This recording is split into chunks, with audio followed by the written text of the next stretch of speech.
Mga idol, kumusta kayo? Ito na naman tayo, Richel TV, nagbabalik sa inyo. Hindi para magbigay ng mga masasamang idudulot na inyong pangangatawan at kalusugan. Ito mga idol, yung aking workout ngayong araw. No? So galing tayo ng Impanta Loop.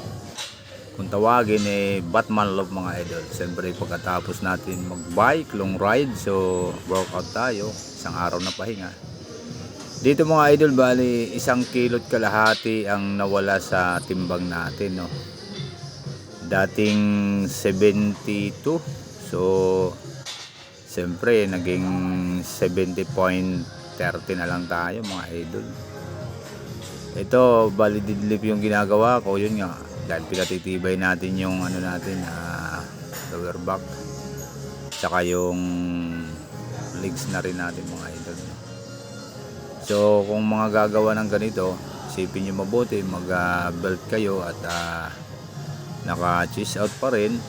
So yung alignment ng katawan natin, tsaka yung tuhod mula sa paa hanggang sa feet mga idol, no. So magandang workout to mga idol, magandang program ito. Samahan nyo na rin ng back cable extension mga idol para gumanda yung back natin. So yun nga mga idol, hindi ko na maibalik yung timbang ko na 75 kilos to 77 dahil nga medyo na pamahal na sa atin ang paglolong ride, ang pagbabike. Dahil kumarga man ako ng 1 kilo, so mawawala rin ng 2 kilo kapag naglong ride tayo mga idol. Pero siyempre napakasarap ang pakiramdam pag nakakapag-bike ka ng malayo dahil nakikita mo yung magandang tanawin na dito sa Pilipinas ng mga nakatago mga idol. So yun nga mga idol, itong week magja-jogging tayo sa Marian Hills mga idol. Napakagandang lugar yun. Kaya samahan nyo ko sa mga exercise na ginagawa ko para sa kalusugan natin, para na rin sa buhay natin at sa pamilya natin. So iwas bisyo, siyempre unang-una dyan mga barkada at saka inom.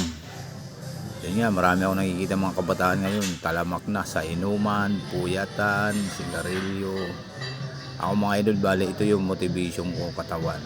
Ito yung pangalawang bahay ko, ang gym mga idol. Mag-workout, mag-motivate ka para sa ating kalusugan.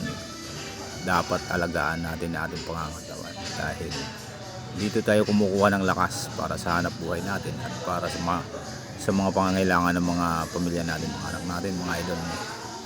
So yun lang ang pinapayo ko sa inyo, alagaan nyo yung mga sarili nyo. Mag-workout kayo, huwag kayong mahiya magtanong sa loob ng gym mga idol. Kung kayo mga baguhan naman dyan, magtanong kayo sa mga datihan. So after nung deadlift natin ito, siyempre nag-close back tayo mga idol. So yan ang ginagawa ko, dalawang lang yan mga idol session, pero dalawang program, pero solid naman yan mga idol. Diyan kasi hindi ko nasasabihin yung bilang dahil yan personal ko yan, mga paborito kong workout yan. Ang bilang ko dyan talaga pampakas mga idol, talagang hindi pampabalking. Kaya kung mapapansin nyo, magaan lang.